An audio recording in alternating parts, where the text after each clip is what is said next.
दोस्तों आज खेसारी लाल यादव का लखनऊ में इवेंट होने वाला है। लखनऊ में यह इवेंट इसलिए रखा गया है क्योंकि आज खेसारी लाल यादव का एक गाना रिलीज हुआ है ग्लोबल म्यूजिक जंक्शन से। गाने का नाम है हद कर दी राजा जी। इसी गाने को लेकर लखनऊ में एक इवेंट रखा गया है और इस इवेंट में खेसारी लाल यादव बहुत से लोगों का करारा जवाब भी देने वाले हैं। बहुत से लोग खेसारी लाल यादव को बोले हैं जिसका जवाब आज खेसारी लाल यादव देने वाले हैं। कुछ दिन पहले पवन सिंह का भी एक इवेंट था जिसमें पवन सिंह खेसारी लाल यादव को लेकर बहुत सारा बात बोल दिए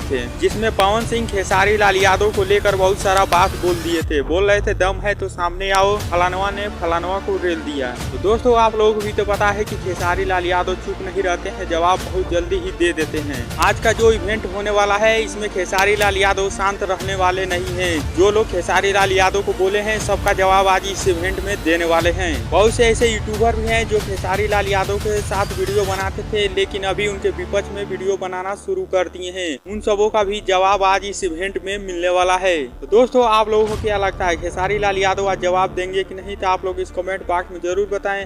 और आप लोग हमारे चैनल पर नए हैं तो इस चैनल को आप लोग सब्सक्राइब जरूर करें और इस वीडियो को लाइक करना ना भूलें।